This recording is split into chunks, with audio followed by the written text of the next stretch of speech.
সারাটা দিন ভাবনার মাঝে ডুবে চলে গেল ফিহার। কোনো কেক কাটা বা পার্টি করেনি, নিজের জীবনে একটা গৌরব ধাঁধায়। সবকিছু এখন ঘোরের মাঝে মনে হয়। টেবলেটের গলার বেল্ট এক হাতে ধরে আরেক হাতে অনেকে কোলে নিয়ে সদর দরজা দিয়ে চৌধুরী বাড়িতে প্রবেশ করল ফিহা।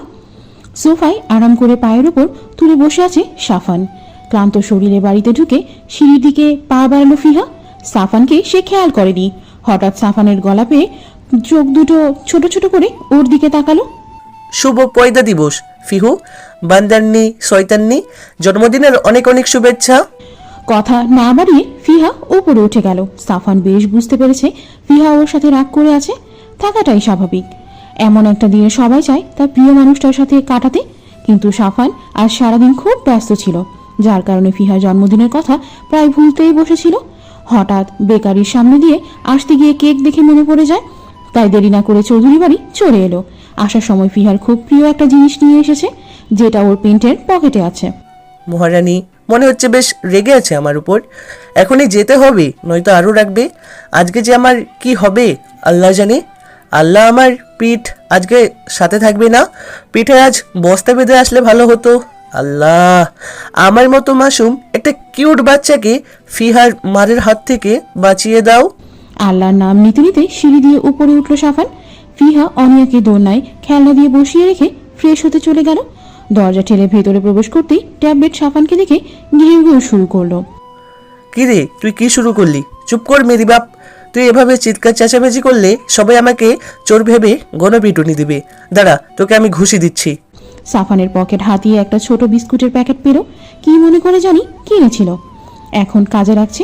বিস্কুটের প্যাকেট খুলে দুটো বিস্কুট ছুঁড়ে মারল সাফান। ট্যাবলেট এগিয়ে এলো বিস্কুটের দিকে। তোমাদের কি করে হাত করতে হয় সেটা এই সাফান জানে। ভাগ্যিস বিস্কুটের প্যাকেট ছিল। কিন্তু ট্যাবলেট বিস্কুটের সামনে গিয়ে কিছু সময় ঘ্রাণ শুকলো, তারপর বিস্কুট দুটোকে পাশ কাটিয়ে দৌড়ে সাফানের দিকে আসতে শুরু করলো। সেটা দেখে সাফানও উল্টো দিকে দৌড়। সাফান তো জানে না ট্যাবলেট যেই সেই কুকুর নয়, ভিআইপি কুকুর, যার কারণে সে অচেনা মানুষের খাবার মুখে দেয় না। ট্যাবলেট সাফানের পিছু নিল।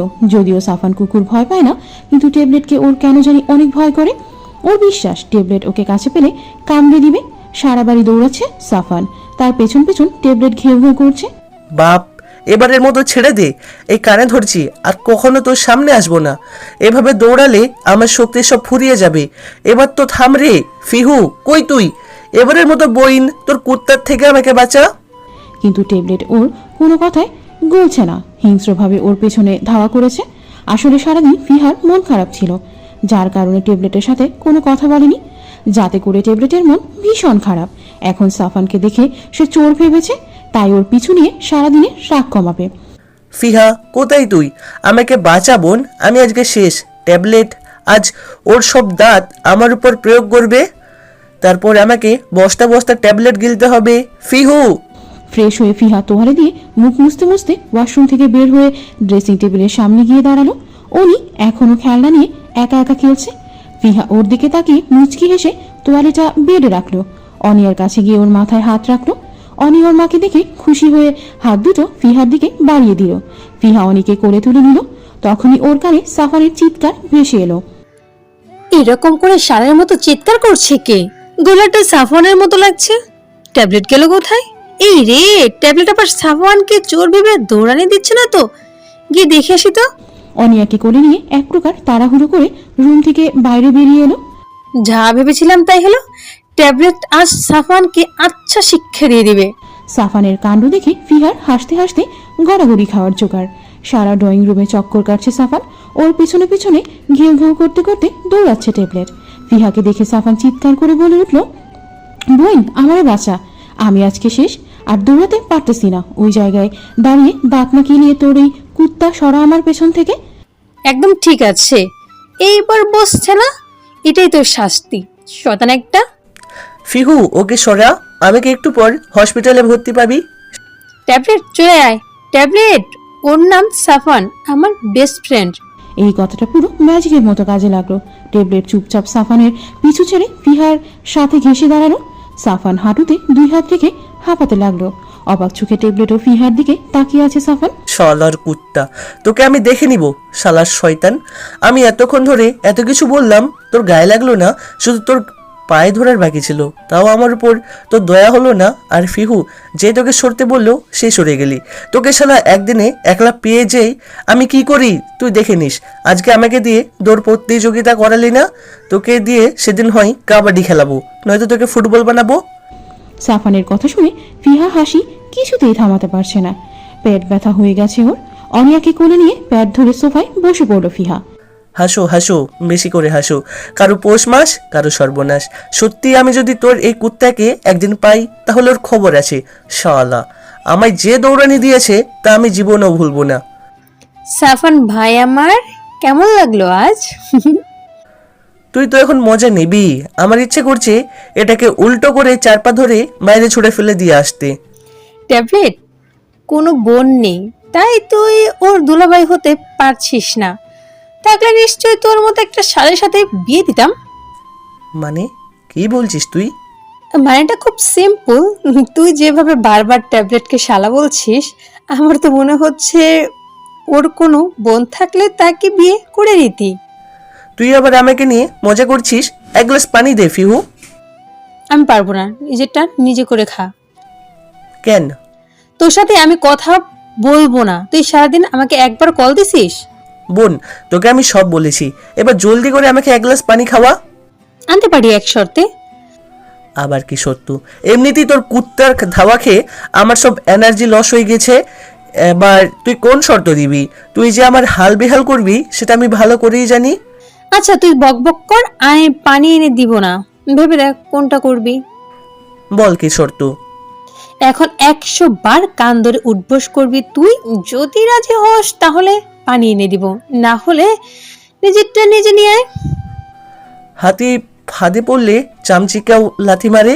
এমনিতে তোর ট্যাবলেট আমার বেশ নাকানি চোবানি খাইয়েছে, আবার তুই আমাকে শাস্তি দিতে চাইছিস? এটা আমাকে সারাদিন ফোন না দেওয়ার শাস্তি। এক গ্লাস পানির জন্য এমন করলি? মনে রাখিস তুই আল্লাহর কাছে ঠেকা থাকবি তুই। হাসরের ময়দানে আল্লাহ তোকে পানি দিব না। হুম হুম, মনে রাখিস কথাটা। এই সাফানের কথা কখনো ভুল হয় না। কি বলবি তুই? তোর ছোটবেলা ওই অভ্যাসটা এখনো যায়নি। দাঁড়া, তোর একদিন কি আমার একদিন। ফিহা অনিয়াকে কোলে নিয়েই সাফানের পিঠে দুম দারুম তাল ফেলতে লাগলো। সাফানকে মারতে দেখে অনিয়া খিলখিল করে হাসছে। বোন, এবারের মতো আমাকে ছেড়ে দে। আমি ট্যাবলেটের হাত থেকে ধাওয়া খেয়েছি, তাতে হাঁপিয়ে উঠেছি। এখন তুই যদি এই মাসুম বাচ্চাটাকে এভাবে মারিস তাহলে মরেই যাব। তোরা কি শুরু করলি বলতো? প্রথমে এই ট্যাবলেট, তারপর তুই। ফিহু লাগছে। এবারের মতো মাফ কর বোন, এই জীবনও দ্বিতীয় ভুল হবে না। যত কাজ থাকুক, তোর জন্মদিনে আমি প্রথম উইশ করবো। হুম হুম, তুই দেখিস। মনে থাকবে তো? আলবাত থাকবে। আজকে যে ধাওয়াটা খেয়েছি সেটা কি ভুলতে পারি? এই ধাওয়ার কথা মনে হলি তোর জন্মদিনের কথা মনে পড়ে যাবে। ছায়রে দে বইন, কাইন্দা বাঁচি। এমন ভুলেও কখনো করিস না তুই। আমার আজ ঢের শিক্ষা হয়েছে। ফিহা হাসতে হাসতে ডাইনিং টেবিল থেকে গ্লাস ভর্তি পানি নিয়ে এলো। সাফানের হাতে দিতেই ঢকঢক করে পুরো গ্লাস পানি এক নিঃশ্বাসেই খেয়ে ফেললো। ফিহা গ্লাসটা ডাইনিং টেবিলে রাখতে গেল। সাফানের চোখটা ট্যাবলেটের ওপর পড়তেই রেগে বলল, তোকে একদিন হাতে পেয়েই শুধু আজ শরীরে শক্তি নেই বলে বেঁচে গেলি। যেদিন তোকে হাতে পাবো সেদিন তোর বাপ দাদা 14 গোষ্ঠীর নাম ভুলিয়ে দেব, নয়তো আমার নামও সাফান হাসান নয়। ট্যাবলেট মুখ গুজে চুপচাপ সোফার পাশে বসে আছে। ট্যাবলেট মনে হয় বুঝতে পারলো সাফান ওকে বকছে, তাই মুখ তুলে সাফানকে দুইবার ঘেউ ঘেউ করে প্রতিবাদ করে আবার মুখ গুজ রাখলো। আবার ঘেউ ঘেউ করিস? দাঁড়া, তোকে তো। কথাগুলো বলে সাফান আশেপাশে কিছু খুঁজতে লাগলো। একসময় টি টেবিলে থাকা ফুলদানি হাতে নিয়ে ট্যাবলেটকে ছুঁড়ে মারতে নিল। ফুলদানি হাতে নিয়ে উঁচু করে যেই ছুঁড়ে মারবে সেই ফিহা চলে এলো।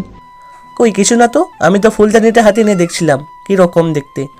অমন করে তাকাস না, আমি সত্যি বলছি। তোকে কি বলেছিলাম? এবারের মতো মাফ করে দে, আর জীবনও ভুল হবে না। আমি মানছি না রে, শুরু কর। কানে ধরে উঠবোস করতেই হবে, না করলে হয় না। তুই যদি এখন 100 বার কান ধরে উঠবোস না করিস তাহলে তোর সাথে কথা বলবো না। আর তুই ভালো করে জানিস আমি যা বলি তাই করি। আজ সকালে যে কার মুখ দেখে ঘুম থেকে উঠেছিলাম কে জানে, আমার দিনটাই খারাপ গেল। সাফান চুপচাপ কানে ধরে উঠবোস করা শুরু করলো। যদি এই শাস্তি মেনে না নেয় তাহলে নিশ্চয়ই ফিহা কথা বলবে না, আর ফিহা ওর কথা না বললে তো ওর কিছু ভালো লাগে না। সোফায় বসে মিটমিট করে হাসছে ফিহা। আনিস চৌধুরী এই সময় রুম থেকে বের হয় না, তাছাড়া তার রুম সাউন্ড প্রুফ করা, যার কারণে তিনি এত হুলস্থুলের কিছুই জানেন না। আর পারছি না, এবারের মতো মাফ করে দে। তুই যদি এখন আমাকে এভাবে শাস্তি দিস তাহলে তোর জন্য যে গিফট এনেছি তা কিন্তু দিব না। কি এনেছিস? আমার শাস্তিটা মাফ করে দে, তাহলে দিব। আচ্ছা যা, মাফ করে দিলাম, এবার আমার গিফট দে। চোখ বন্ধ কর। ফিহা চোখ বন্ধ করতেই সাফান ওর মাথায় একটা গোলাপি কালার কি জানি কি ফুল হবে সেটা মাথায় পরিয়ে দিল। পকেটে এত সময় থাকার কারণে অনেকটা নষ্ট হয়ে গেছে। কাঁচা ফুল এত সময় থেকেছে এই তো বেশি। ফিহা খুব খুশি হলো। সরি, বেলি ফুলের মালা পাইনি তাই এটা গিফট করলাম। তোর নিশ্চয়ই পছন্দ হয়নি আমার এই সামান্য উপহার। এখন তো তোর অনেক টাকা, আমার মতো গরিবের এই সামান্য উপহার তো তোর পছন্দ হবে না। একটা চড় দিব। আমি কি বলেছি আমার পছন্দ হয়নি? খুব খুব সুন্দর হয়েছে। আমার ভাই ভালোবেসে আমার জন্য একটা চকলেট আনলেও সেটা আমার জন্য অনেক বড় পাওয়া। ফিহার কথা শুনে সাফানের মুখে হাসি ফুটলো। ফুলের কারণে ফিহাকে খুব সুন্দর লাগছে। মা ও মেয়ের দুজনের পরনে হালকা গোলাপি কালার ড্রেস। ফিহার মাথায় গোলাপি ফুল আর অনিয়ার মাথায় ছোট্ট গোলাপি ফুলের রাউন্ড ব্যান্ড। ফিহাকে অনেক সুন্দর লাগছে। অনিয়ার মুখে ছোট বেবি চুষনি, এটা থাকার কারণে অনিয়া এত সময় শান্ত ছিল। ওদের দুজনকে এভাবে দেখে অনেক খুশি হলো সাফান। কেটে গেল বেশ কিছুদিন। আজ অফিসে বেশ বড়সড় করে মিটিংয়ের আয়োজন করা হয়েছে। দেশে বিদেশে বিভিন্ন ক্লায়েন্ট থাকবে আজ মিটিংয়ে। ফিহার আজও বেশ ভয় ভয় করছে, যদিও সেদিনের মতো নয়। আকশি আদিয়া তো আজ থাকবে মিটিংয়ে। সকাল থেকে ফিহার মনটা খুব রাখছে, মনে হচ্ছে আজ কোনো খারাপ কিছু ঘটবে, কিন্তু কি ঘটবে সেটাই বুঝতে পারছে না। অনেকে কোলে তুলে নিয়ে ক্যাবিনের আবছা সবুজ রঙের কাচের দিকে তাকিয়ে আছে। আজও মনটা ছটফট করছে, কোনো কিছু ভালো লাগছে না। অনিয়া তার মায়ের মুখে চোখে হাত দিয়ে খেলছে। ফিডারে দুধ গুলে অনিয়ার মুখে দিল, কিন্তু অনি ফিডার খাওয়া নিয়ে দুষ্টুমি করছে। টুসনি মুখে নিয়ে বসে আছে। মাম্মা, তুমি কিন্তু বেশি দুষ্টু হয়ে গেছো। খাবার করার সময় তোমার দুষ্টুমি বেড়ে যায়। সকাল থেকে কিছুই খাওনি, এখন একটু খেয়ে নাও। আজ আমার মিটিং আছে, অনেক সময় সেখানে থাকতে হবে। তুমি তো ট্যাবলেটের সাথে এখানে থাকবে, ট্যাবলেট তো তোমাকে খাওয়াতে পারবে না। আমি তোমাকে না খাওয়িয়ে গেলে মিটিংয়ে মনোযোগ দিতে পারবো না। এমনিতেই মনটা আজ খারাপ, কিছু হওয়ার ইঙ্গিত দিচ্ছে। মামুনি জলদি গিলো, মুখে চুষনির কামড় দিয়ে বসে থাকলে কি হবে? দুধ গিলতে হবে তো। এই ট্যাবলেট আবার কোথায় গেল? অনিয়া দুষ্টুমি করছে, মুখে তার মিষ্টি হাসি। মায়ের সাথে দুষ্টুমি করে সে বেশ মজা পাচ্ছে। ফিহা নিরাশ চোখে ওর মায়ের দিকে তাকিয়ে আছে, তবে সে চাহনিতে নেই কোনো রাগ, নেই কোনো অভিমান, আছে একরাশ মায়া, স্নেহ, ভালোবাসা। আব্দুল আজিজ সাহেব দরজায় টোকা দিল। আসবো ছোট বৌমা? চাচা, আমি তো বলছি আপনি আমার কেবিনে আসেন, অনুমতি নেবেন না। আরেকদিন এমন করলে আমি কিন্তু আপনার সাথে কথা বলবো না। ফিহা ঠোঁট উল্টে গাল ফুলিয়ে কথাটা বলল, যেটা দেখে আব্দুল সাহেব না হেসে পারল না। কেবিনে ঢুকে মুচকি হেসে ফিহার মাথায় হাত রাখলো। এত বড় হয়ে গেছো, একটা মেয়ের মাও তুমি, তারপরেও বাচ্চাদের মতো ঠোঁট উল্টিয়ে রাখো। কেউ দেখলে বিশ্বাস করবে না তো তোমার যে একটা মেয়ে আছে। আমি জানি চাচা। ট্যাবলেট কোথায় চাচা? ওকে অনেক সময় ধরে দেখছি না। ট্যাবলেটকে দেখলাম বাইরে ঘুরঘুর করছে। ও আচ্ছা, আপনি কিছু বলবেন চাচা? আজকের ফাইলগুলো কমপ্লিট করেছো বৌমা? তোমাকে যেগুলো চেক করতে ও সিগনেচার করতে দিয়েছিলাম। হ্যাঁ চাচা, সব রেডি করে রেখেছি আমি। ফাইলগুলো আমাকে দাও বৌমা, আমি আজকের মিটিংয়ে প্রোটেকশন রেডি করে ফেলি। আপনি একটু অনিয়াকে ধরুন, আমি ডেস্ক থেকে ফাইলগুলো বের করছি। দাও বৌমা, আমি জানি দিদি ভাইকে। ফিহা অনিয়াকে আব্দুল সাহেবের কোলে দিয়ে ডেস্কে ফাইল খুঁজতে লাগলো। আকশি ও আদিয়া চলে এসেছে, হল রুমে অপেক্ষা করছে তারা দুজন। ট্যাবলেট মালিকের শরীরের ঘ্রাণ পেয়ে আকশির আশেপাশে ঘুরঘুর করছে। আব্দুল সাহেব অনিয়ার সাথে কথা বলা শুরু করলো। কেমন আছো অনি দিদি ভাই? আম্মিকে একদম জ্বালাবে না, তুমি তো ভালো মেয়ে। মাম্মি সারাদিন কত কাজ করে, এখন মাম্মিকে জ্বালালে মাম্মি কোথায় যাবে বলো তো? তুমি কি মাম্মিকে বিরক্ত করো? ওহ, তুমি বিরক্ত করো না, তুমি ভদ্র মেয়ে তাই না? কোনো দুষ্টুমি করো না। আমি জানি তো তুমি খুব ভালো মেয়ে, অনেক লক্ষ্মী, শান্ত, ছোট, কিউট বেবি। অনেক ভালো মেয়ে, এভাবে কেউ জ্বালাতন করে না। তবে খাওয়ার সময়, ঘুমের সময় তার বাজিবানা শুরু হয়ে যায়। আমি আপনাদের নাতনির এই কাণ্ড চোখের আড়ালে হতে পারি না। ওয়াশরুমে গেলেও শান্তি নেই, খাওয়া দাওয়ার সময় তাকে কোলে নিয়ে খেতে হয়, নয়তো হাত পা ছুড়ে চিৎকার করে কেঁদে সারা বাড়ি মাথায় তুলে ফেলে। যত বড় হচ্ছে তত বজ্জাতপানা বেড়ে যাচ্ছে। 1 মিনিটের জন্য কোথাও গিয়ে শান্তি নেই। যা করব সব ওকে করে নিয়েই করতে হবে। এখনকার বাচ্চারা তো একটু বেশি দুষ্টু হয়, খাবার খেতে তাদের সবচেয়ে কষ্ট। বাচ্চারা তো মায়ের পাগল থাকবেই, ওরা তো জানে কে তাকে সবচেয়ে বেশি ভালোবাসে। নিজের মাকে ভালোবাসবে না তো কাকে ভালোবাসবে? সারাদিন তো তোমার কাছেই থাকে, তুমি ওর খেয়াল রাখো, আদর করো, ওর যত্ন নেও, সেটা তো দিদিভাই বুঝে। যার জন্য তোমাকে চোখের আড়াল দেখতে চায় না ও। ও মনে করে তুমি কাছে থাকলে ওর সব দুঃখের অবসান। এমনটাই। আমার তো মা ছিল না, তাই মায়ের আদর কিরকম হয় সে ব্যাপারে আমার কোনো ধারণা নেই। তবে জানি মায়ের অভাবটা কি রকম। আঁচল দিয়ে চোখের পানি মুখ মুছের ভাগ্য আমার হয়নি। মন খারাপ করো না বৌমা, আল্লাহর উপর বিশ্বাস রাখো। তিনি যা করেন সব আমাদের ভালোর জন্যই করেন। আমাদের জন্য কোনটা মঙ্গলজনক সেটা একমাত্র আল্লাহই জানে। তাই নিজের জীবনের উপর নিরাশ হইও না, বরং আল্লাহর উপর আস্থা রাখো। নিশ্চয়ই দুঃখের পর সুখ আসে। আপনি ঠিক বলেছেন। থাক, এসব কথা বাদ দিন। এখন এসব কথা বলে মিটিংয়ে দেরি হয়ে যাবে। এই নিন আপনার ফাইল, আমি সব দেখে নিচ্ছি, আপনারাও একটু চেক করে নেবেন। আচ্ছা আসি বৌমা, নাও ধরো দিদিভাইকে, সাবধানে রেখে খাবার খাইয়ে তারপর মিটিংয়ে জলদি করে চলে এসো। আব্দুল আজিজ সাহেব অনিয়াকে কোলে নিয়ে ফাইল হাতে রুম থেকে বেরিয়ে গেল। ফিহা অনিয়াকে কোলে নিয়ে ঘুম পাড়ানোর চেষ্টা করতে লাগলো। অনিয়াকে জাগনা রেখে যাওয়া যাবে না। চোখের সামনে ফিহাকে না দেখলে তো কান্না করে সারা অফিসের কর্মচারীদের কাজে ব্যাঘাত ঘটাবে। জেগে থাকলে ফিহা মিটিংয়েও অনিয়ার জন্য চিন্তা করবে, কিছুতে মন দিতে পারবে না। হলরুমে যে যার নির্ধারিত সিটে বসে আছে। আকশি ও আদিয়াত সামনের সারিতে বসেছে। আকশি কিছু সময় পর পর এদিক সেদিক তাকিয়ে ফিহাকে করছে। আদিয়াত যে ওর সাথে কথা বলছে সেদিকে তার মোটেও খেয়াল নেই, শুধু কথার মাঝে বলে উত্তর দিচ্ছে। আমি তোকে কিচ্ছু বলিনি, তুই কি শুনছিস? এদিক ওই দিক দেখছিস? শুনছি তো, বল। আমার মাথা শুনছিস? কখন থেকে এদিক সেদিক তাকিয়ে যে তুই ফিয়াকে খুঁজিস সেটা আমি ভালো করে জানি। ফিয়া একটু পরে আসবো। পরে আসবে মানে? এটা কোনো কথা নাকি? কোম্পানির ওনারকে এত দেরি করে আসলে হয়? সামান্য কমন সেন্স কি নেই? সবাই কত সময় ধরে অপেক্ষা করছে, আর ফিহা ওনার হয়ে এখন আসলো না। এদিকে নজর না দিলে যে কত টাকার টেন্ডার লস হয়ে যাবে তুই জানিস? আকশি রেগে কথাগুলো এক নিঃশ্বাসে বলে ফেলল। আদিয়া 2 গালে হাত দিয়ে মনোযোগ সহকারে ওর দিকে তাকিয়ে কথাগুলো শুনছিল। এভাবে তাকিয়ে আছিস কেন? আমি ভুল কিছু বলিনি। কেউ অনেক সময় ধরে অপেক্ষা করছে না, একমাত্র তুই ওর জন্য অপেক্ষা করছিস। মিটিং শুরু হতে আরও 10 মিনিট সময় বাকি আছে। তুই তো দেখছি ফিয়ার জন্য দিনকে দিন পাগল হয়ে যাচ্ছিস। এত ভালোবাসা রাখবি কোথায় দোস্ত? মিটিং তো শুরু হয়ে গেল, তাই এসব বলছিলাম। দাঁত বের করে লাভ নেই।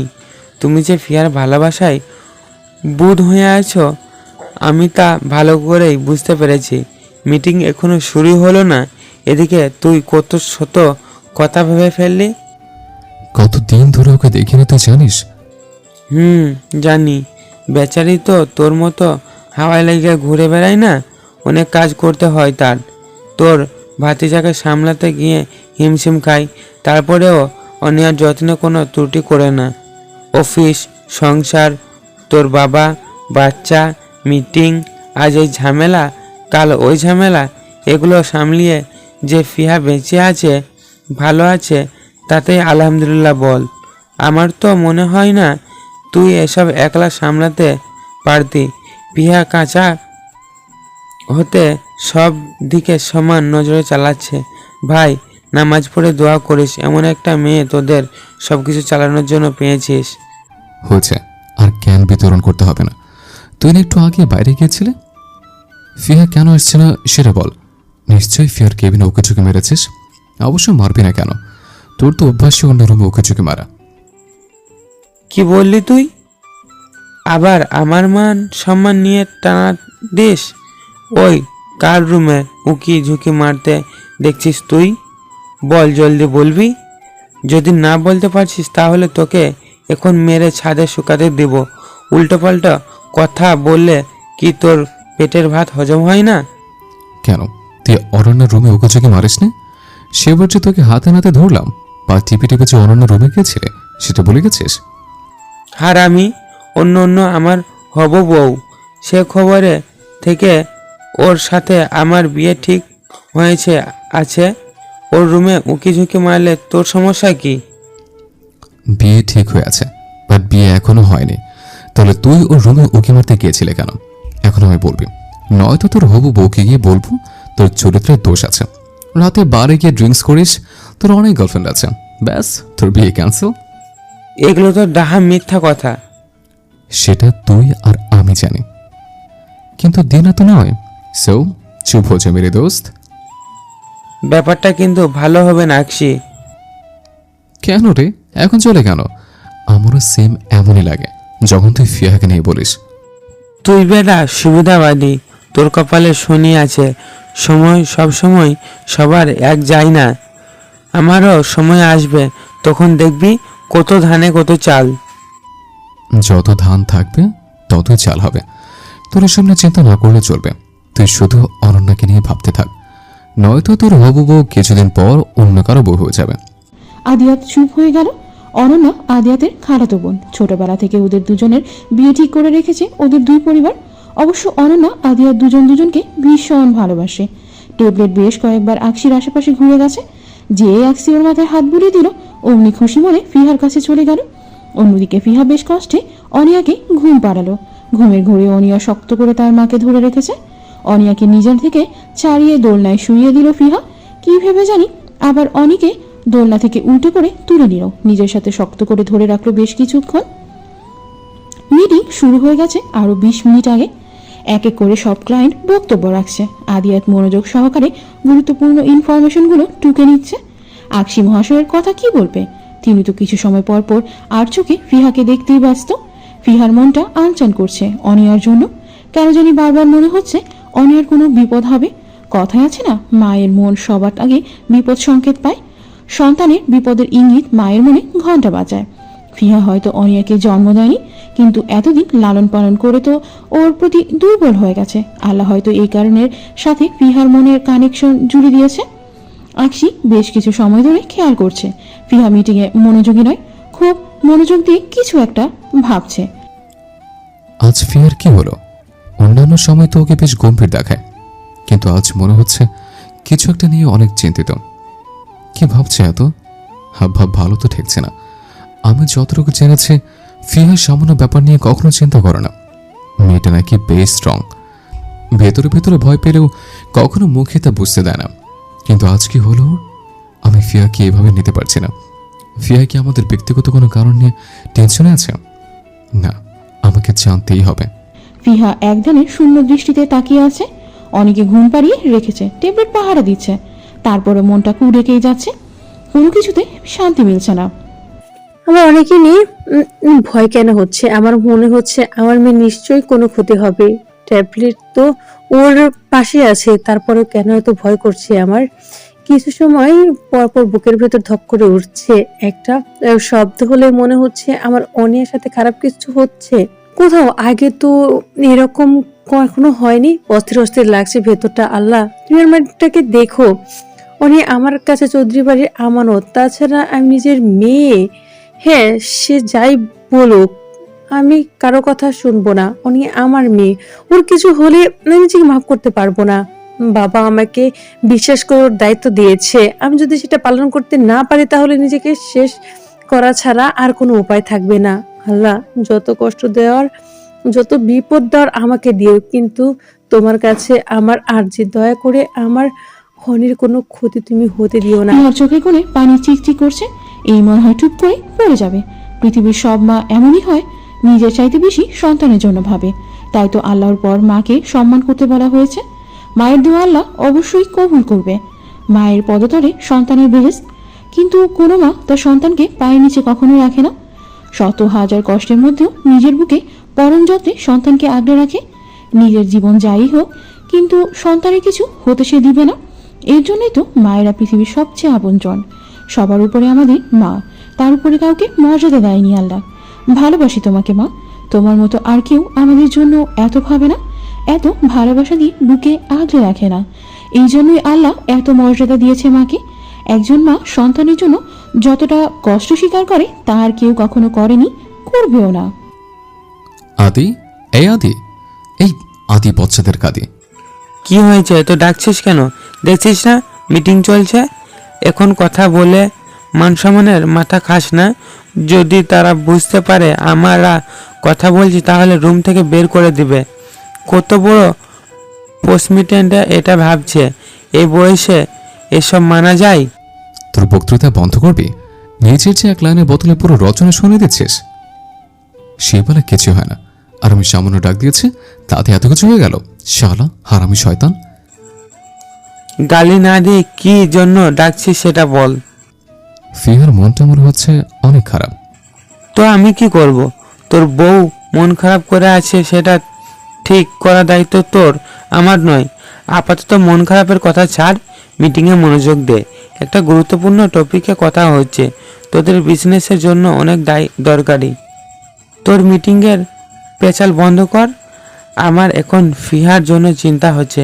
ফিহাকে আমি এভাবে নিতে পারছি না, আমার ভীষণ খারাপ লাগছে। ভাই আমার একটু চুপ কর। মিটিং থেকে বের হওয়ার কোনো ইচ্ছে আমার নেই। তুই একটু ভেবে দেখ, ফিহা শুধু শুধু কারণে মন খারাপ করে না। ফিহা খুবই শক্ত গঠনের মানুষ। সামান্য ব্যাপারে মন খারাপ করবে এমন মেয়ে তো ফিহা নয়। আল্লাহ বাঁচাও আমায়। আমার কথা শোন। আর একটা কথা বলে আমি তোর নামে কমপ্লেন করব। রিয়ানা খুব সাবধানে সিকিউরিটি সামলিয়ে ভেতরে ঢুকলো। হাতের সাইড ব্যাগে করা ডোজের ঘুমের ওষুধ এতটা কার্যকরী যে মৃত্যুর সম্ভাবনা 100%। তার যদি ছোট কোনো বাচ্চাকে দেওয়া হয় তাহলে 28 মিনিটের মধ্যে মৃত্যু পুরো নিশ্চিত। আজ তার অপমানের বদলা নিবে, তবে সেটা অনিয়ার ওপর নিবে। সেদিন ফিহার কাছে অপমানিত হয়ে এতটা প্রতিশোধ পরায়ণ হয়েছে যে কোনো মূল্যে ফিহার ক্ষতি চায়। যেহেতু এখন ফিহার চৌধুরী বাড়ি থাকার মূল কারণ হলো অনিয়া, তাই অনিয়াকে মেরে ফিহাকে শিক্ষা দিবে। খুব সাহস তোর ফিহা, এবার তোর বড় মুখ আমি বের করব। তোর কলেজের টুকরো অনিয়াকে আমি দুলি সরিয়ে দিব। তোর চৌধুরী বাড়ি এখনো মাথা উঁচু করে থাকার কারণটাই আমি দুলি সরিয়ে দিব। এক ঠিলে আমি 3 পাখি মারব। অনিয়া শেষ হবে, ফিহা জেলে যাবে, পুরো কোম্পানি আমার হাতে আসবে। আমার যে এত খুশি লাগছে। এখন ফিহা মিটিংয়ে, সবাই কাছে ব্যস্ত। অনিয়া নির্ঘাত রুমে একা, কিন্তু ওই বজ্জাত ট্যাবলেটের কি ব্যবস্থা করব সেটা একটু ভাবতে হবে। আইডিয়া পেয়ে গেছে। কিছু একটা ভেবে খুশি মনে হাঁটতে লাগলো। চুপি চুপি ফিহার ক্যাবিনের সামনে এসে দাঁড়ালো। দরজাটা হালকা ফাঁক করে দেখলো অনি দোলনায় ঘুমাচ্ছে। ওর দোলনার পাশে ট্যাবলেট চোখ বন্ধ করে মুখ গুজে শুয়ে আছে। ঘুমিয়ে আছে নাকি জেগে আছে তা বুঝতে পারলো না রিয়ানা, কিন্তু ওর মনে তো এখন শয়তানি বুদ্ধি উঁকি ঝুঁকি মারছে।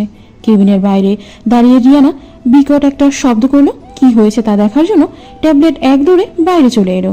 এটাই ছিল রিয়ানার ট্যাবলেটকে সরানোর বুদ্ধি। এই সুযোগে রিয়ানা আড়াল থেকে বের হয়ে রুমে ঢুকে পড়লো। দরজাটা আটকে দিল। আস্তে আস্তে এগিয়ে যেতে লাগলো অনিয়ার দোলনা নিকট। ট্যাবলেট ফিরে এসে দেখলো দরজা বন্ধ। পশু পাখি তার মনিবের বিপদ নাকি আগের থেকেই টের পায়। দরজার উপরের দিকে কিছুটা সাদা কাঁচ লাগানো, ওই কাঁচ দিয়ে তাকালে ভেতরে সব দেখা যায়।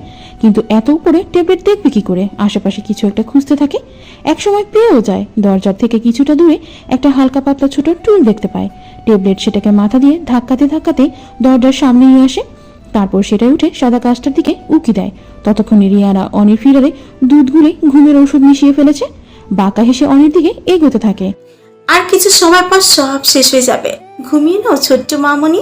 তোমার মা সেদিন খুব বড় মুখ করে আমায় অপমান করেছিল, সেই মুখ আজ আমি গুড়িয়ে দিব। এই রিয়ানাকে অপমান ও পাঙ্গা নেওয়ার মজা আমি হাড়ে হাড়ে টের পাইয়ে দিব। দুধ গুলে ঘুমের ওষুধ মিশিয়ে ফেলেছে। বাঁকা হেসে অনির দিকে এগোতে থাকে।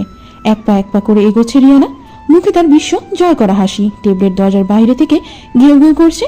ওর চোখেও আজ ভয়, কিন্তু সাউন্ড প্রুফ থাকায় রিয়ানা টেবলেটের চেঁচামেচি শুনতে পাচ্ছে না। সাধারণত এদিকে কেউ আসে না, যে যার যার কাজে ব্যস্ত। টেবলেটের গলার আওয়াজই কেউ পাচ্ছে না। পূর্ব দিগন্তে ডিমের কুসুমের মতো সূর্যটা উঁকি দিচ্ছে। একটু পর হয়তো তার কিরণ সারা ভুবন আলোকিত হয়ে উঠবে। ফিহা খুব শক্ত করে নিজের সাথে অনিয়াকে মিশিয়ে রেখেছে। আজ অনেকদিন পর সূর্য উদয় দেখেছে ফিহা। অনিয়া তার মায়ের বুকে মুখ গুজে পরম নিশ্চিন্তে ব্রেঘরে ঘুমাচ্ছে। ফিহা মায়াবী চোখে অনিয়ার দিকে তাকিয়ে আছে। আজ ফিহা অফিস যাবে না, সারাদিন অনিয়ার সাথে সময় কাটাবে। অফিসের কাজের জন্য আজকাল অনির দিকে খেয়াল দেওয়া হয় না। টেবলেট ওর ছোট ঘরে আরাম হয়ে ঘুমাচ্ছে। এই বোবা প্রাণীটার ওপর দিনকে দিন ফিহার মায়া বেড়েই যাচ্ছে। আর অনিয়া তো এখন ওর কলিজার টুকরো। ঘুমন্ত মেয়ের দিকে তাকিয়ে ফিহা একা একাই কথা বলছে। পাগলি মেয়ে আমার, ভোর সকালে উঠে আমাকে জ্বালিয়ে এখন ঘুমানো হচ্ছে। আমি না হয় নামাজ পড়তে উঠেছি, কিন্তু তোমার কেন উঠতে হবে? দিনকে দিন মামুনি তোমার পাজিপানা বেড়েই যাচ্ছে। আমি সামনে না থাকলে ঘুমিয়ে থেকে জেগে যাও, এটা কিন্তু ভালো কথা নয়। কার সাথে কথা বলছো ছোট বৌমা? আরে বাবা, আপনি কখন এলেন? কিছু লাগবে? আমায় ডাক দিলেই হতো, নয়তো কাউকে পাঠাতেন। আপনি কেন কষ্ট করে উঠে এলেন? তুমি ব্যস্ত হও না মা, আমি ঠিক আছি। এত সকাল সকাল কেন উঠছুন বলুন তো? নামাজ পড়ে শুয়ে থাকতে তো পারতেন। এত সকাল সকাল এখনো সূর্য ওঠেনি। শুয়ে বসে থাকতে থাকতে বোর হয়ে যাচ্ছি বৌমা। সারাদিন তো এসবের মধ্যেই থাকি। একে এতবার বয়তে থাকতে আর ভালো লাগে না। আমার দিদিভাই কেমন আছে? আপনার দাদু ভাই আজ রাতে ঘুমায়নি, কিন্তু কিছু সময় পর পর কান্না করে উঠেছে।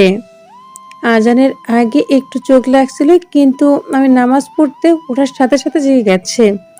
এখন আমার ঘুমালো। রাতে কান্না করেছো কেন? জানি না বাবা, কখনো তো এমন করে না। আজ কিছু সময় পর পর ফুপিয়ে কান্না করে উঠতেছে, কিন্তু কারণ খুঁজে পাচ্ছি না। দিদিভাই হয়তো কিছু ভয় পেয়েছি, তাই এরকম বিহেভ করেছি। আমি বুঝতে পারছি না বাবা, আসলে কি হয়েছে। দুদিন ধরে এত ব্যস্ত ছিলাম যে ওর দিকে ভালো মতো খেয়াল দিতে পারিনি। সেজন্য আজ ঠিক করেছি অফিসে যাব না। সারাদিন অনিও আপনাকে সময় দিব। অফিসে থাকার দরুন আপনার যত্ন নিতে পারি না। কি খান কি করেন কিছুই জানি না। আমি বাড়িতে থেকে নিজ হাতে সবকিছু রান্না করব আর আপনাদের দুজনের কেয়ার করব। আজ অফিসে না গেলে কি কোনো সমস্যা হবে বাবা? এটা কেমন কথা হলো বৌমা? তোমার সংসার, তোমার অফিস, তোমার বাবা, তোমার মেয়ে, সবকিছু যেখানে তোমার সেখানে তুমি বলার কি? বাবা, এইসব কিছু আমার কাছে আমানত, আমার কোনো হক নেই তাতে। কি বলো তুমি বৌমা? সবকিছু তোমার হাতে তুলে দিয়েছি। এখন আমার যা ছিল আর যা আছে সব তোমার। আমার এসবের কোনো অধিকার নেই। এবার শান্তি মতো দু চোখ বন্ধ করতে পারলেই আমার মুক্তি। এত বিশ্বাস করেন আমায়? নিজের থেকেও বেশি তোমার ভরসা করি বৌমা। অনি দিদিভাই ঘুমিয়ে গেছে, ওকে বিছানায় শুয়ে দাও। বড্ড জ্বালাতন করে তোমায়। যত দিন যাচ্ছে আমার প্রতি পাগল হয়ে যাচ্ছে। কোথাও অনেকে ছাড়া যেতে পারি না। এখন তো আবার ওয়াশরুমে যাওয়ার দায় হয়ে পড়েছে। আমার সাথে সব সময় লেপ্টে থাকে। আগে তাও কারো কোলে যেত, কিন্তু এখন তো আমার ছাড়া কিছুই বোঝে না। অনি তোমার অনেক বিরক্ত করে, তাই না বৌমা? যার জন্য তোমার মাঝে মাঝে ওর আমার উপর রাগ হয়। ছি ছি বাবা, কি বলছেন এসব? কোনো মা কি তার মেয়ের উপর বিরক্ত হতে পারে? আর কোনো মেয়ে কি তার বাবার উপর রাগ করে থাকতে পারে? উনি যেমন আমার মেয়ে, তেমনি আপনিও আমার বাবা। এটা সত্যি যে আমি উনি নিজের মা নয়, কিংবা আপনি আবার নিজের বাবা নয়, কিন্তু আমি তো সেটা মানি না। অনি আমার মেয়ে, আপনি আমার নিজের বাবা। আপনাদের দুজনকে ছেড়ে আমি কোথায় যাব? আমি আমার অনেক দিদিভাইয়ের জন্য একজন সত্যিকারের আদর্শ মা, তার নিজের জন্য একটা মেয়ে নিয়ে এসেছি। আমার আর কিছু চাই না। আর যদি আমার আশকি থাকতো তাহলে আমি তোমাকে সত্যি নিজের ছোট মা বানিয়ে নিতাম। ও এখন তো মেয়ে ভালো লাগছে না, তাই বউ বানানোর চিন্তায় আছেন। তার মানে দাঁড়ালো আপনি আমায় একটু ভালোবাসেন না। আমি ঠিক বলেছি না বাবা? আমি মনে হয় আপনাদের যত্ন নিতে পারছি না, যার কারণে মেয়ে থেকে বউ করবেন ভাবছেন। তুমি আমার বৌমা এবং মেয়ে দুটোই। তোমার জায়গায় আজ অন্য কোনো মেয়ে থাকলে হয়তো আমার সবকিছু নিঃস্ব করে পালিয়ে যেত, কিন্তু তুমি তা করনি। এই বুড়ো বাপ আর এতিম বাচ্চাকে নিয়ে, এই বুড়ো বাপ আর এতিম বাচ্চার দিকে তাকিয়ে অবিবাহিত সেজে সমাজের কাছে বিবাহিত দাগ লাগিয়ে এসো। নিজের জন্য একটু ভাবো না? বাবা, আপনি আবারও উল্টাপাল্টা কথা বলছেন। আপনাকে না আমি বলেছি একদম নিজেকে এত ছোট ভাববেন না, আর অনেকে কখনো এতিম বলবেন না। অনির মা ফিহা চৌধুরী এখনো বেঁচে আছে, তাই আমার অনি এতিম নয়। আপনি নিজেকে কেন একা ভাববেন বলুন তো? আপনার মেয়ে ফিহা যতদিন আছে ততদিন আপনার কেউ নিঃসঙ্গ বা একা নন, কথাটা মনে রাখবেন। বাবা, আমার মেয়ে দেখছে আজকাল আমার উপর রাগও করে। বাবার উপর কি রাগ করতে পারি? এবার আমাকে বলুন বাবা, কি খাবেন, চা না কফি? 1 কাপ চা হলে ভালো হতো। তাহলে আপনি বসুন, আমি চা করে আনছি। আপনি এখানে বসে থাকেন, কোথাও যাবেন না কিন্তু। আজ একটু ঠান্ডা পড়েছে, ঠান্ডার মধ্যে আপনাকে হাঁটাচলা কম করতে হবে। আমি আমার দিদিভাইয়ের সামনেই বসে আছি, তুমি গিয়ে চা নিয়ে এসো। অনেকে বিছানায় রেখে গায়ের উপর হালকা করে কম্বল মেলে দিল। যদি অতটা শীত নয়, তবুও ঠান্ডা লাগার সম্ভাবনা আছে। আনিস চৌধুরী মুগ্ধ চোখে ফিহার দিকে তাকিয়ে আছে। ফিহা খুশি মনে চা তৈরি করতে চলে গেল। আনিস চৌধুরী বড় করে দীর্ঘশ্বাস ছাড়ল। নিজের মনের মাঝে তিনি আনন্দ খুঁজে পাচ্ছেন। যাক, তিনি নিজেরও অনির জন্য একজন খাঁটি মনের মানুষ খুঁজে পেয়েছেন। এর থেকে বেশি আর কি লাগে? ফিহা চা তৈরি করে নিয়ে এলো। বউ শ্বশুর মিলে কিছুক্ষণ ব্যবসা বাণিজ্যের কথা বলল। ফিহা নিজ হাতে আনিস চৌধুরীকে ওষুধ খাইয়ে বিশ্রাম করতে ঘরে পাঠিয়ে দিল। ফিহা শ্বশুর চলে যেতেই ভেবেছিল একটু ঘুমাবে, তাই বিছানায় অনির পাশে বালিশে মাথা হেলিয়ে দিল। কিন্তু বেশ কিছু সময় এপাশ ওপাশ করেও ফিহা ঘুমাতে পারল না, তাই উঠে আলতো করে অনির কপালে চুমু খেতে গিয়েও থেমে গেল। ছোটবেলায় গুরুজনদের বলতে শুনেছি ঘুমতো বাচ্চাকে কিস করতে নেই, তাহলে নাকি বাচ্চাদের অনেক বাজে ও রাগী জিদ্দি হয়। যদি এসব মানি না, তারপরেও আমি তোমাকে ঘুমের মধ্যে কিস দিব না। তুমি আমার মানিক চাঁদ, মাশাআল্লাহ কত কিউট দেখতে আমার পরিটা। ঘুমতো মানুষকে নাকি অনেক সুন্দর লাগে, বাচ্চাদের তো আরো বেশি। আমার পরিটাকে না দেখলে তো আমি কখনো বিশ্বাসই করতাম না। ঘুমিয়ে থাকলে চেহারা আরো বেশি মায়াবী লাগে, ইচ্ছে করে সারা মুখে আদরের পরশ দিয়ে দেই। এই মায়াবী চেহারা দেখে আমি সারা জীবন পার করে দিতে পারবো, আমার কোনো কষ্ট হবে না। বরং আমি তোমার মুখের হাসির জন্য সারা দুনিয়ার কাছে নিজের জীবন বাজি রাখতেও রাজি, কারণ আমি এই ছোট্ট সোনামণির মা। মাথায় হাত বুলাতে বোলাতে কথাগুলো বলল ফিহা। দুধ গুঁড়িয়ে ঘুমের মধ্যে অনেকে খাইয়ে দিল। তারপর উঠে চলে এলো ট্যাবলেটের ঘরের কাছে। রুমের উত্তর পাশে খুব সুন্দর একটা ছোট্ট ডগ ঘর, সেটাই ট্যাবলেট থাকে। ফিহা ট্যাবলেট আর কত ঘুমাবি বলতো? কত বেলা হয়ে গেছে তুই জানিস? যদিও আজকে অফিসে যাব না, কিন্তু আমার যখন ঘুম আসছে না, তাহলে তোকে আমি ঘুমোতে দিব না। ওঠ না, এত পড়ে পড়ে ঘুমালে চলবে? আমি ভাবলাম তোকে নিয়ে বাইরে বাগানে ঘুরতে যাব, আর তুই এখনো আলসেমি করে শুয়ে আছিস। আমাকে আজ রান্না করতে হবে, 3 বেলা খাবার আজ আমি রান্না করব। তুই যদি আজ আমার সাথে বাইরে না যাস, তাহলে তোর দুপুরের খাওয়া মাইনাস। আর এতগুলো কথার একটাও বোধহয় ট্যাবলেটের কানে ঢুকলো না, কারণ সে যেহেতু শুনেছে আজ ফিহা অফিস যাবে না, সো ট্যাবলেটের আজ কোনো কাজ নেই, তাই সারাদিন পড়ে পড়ে ঘুমাবে। ট্যাবলেট ফিহার দিকে ঘুম ঘুম চোখে একবার তাকিয়ে হাই তুললো, তারপর আবার মুখ গুজে চোখ বন্ধ করে নিল। মোট কথা, ফিহার কোনো কথাতেই সে পাত্তা দেয়নি। এখন সে আরামসে ঘুমাবে। ফিহা ট্যাবলেটের উপর বিরক্ত হয়ে রুম থেকে বিড়বিড় করতে করতে চলে গেল। দূর, ট্যাবলেটটা এলো না, ওই এলে একটু বাইরে যেতাম। আপাতত এখন আমার মেয়ে উঠবে না, একা একা বাইরে যেতে ভালো লাগছে না। কি করব, বাড়িতে কোনো সার্ভেন্টও জেগে নেই। আব্দুল চাচাকে ফোন দিয়ে অফিস সামলাতে বলতে হবে। আমি এখন কি করব? পেয়েছি, পুরো বাড়িটা আমাকে এখন ঘুরে দেখা হয়নি, আমি বরং এখন পুরো বাড়িটা ঘুরে দেখি। কিন্তু কোথা থেকে শুরু করব? আচ্ছা, অনিল ভাইয়া ও নীলা ভাবির রুমটা আগে ঘুরে দেখলে কেমন হয়? ইয়েস, এই রুমটাই আগে যাব। যেমন ভাবা তেমন কাজ। ধীর গতিতে অনিলের রুমের দিকে হাঁটতে লাগলো ফিহা। রুমের দরজার ছিটকিনি লাগানো, তালা মেরে রাখা হয়নি। কেউ এদিকে আসে না বলে তালা মারার প্রয়োজন মনে করে না। দরজার ছিটকিনি খুলে ফিহা ভেতরে প্রবেশ করলো। রুমটা ঘন কালো কুচকুচে অন্ধকার। বাইরের ছিটেফোঁটা আলোয় হাতড়ে লাইটের সুইচ খুঁজে লাইট জ্বালানো।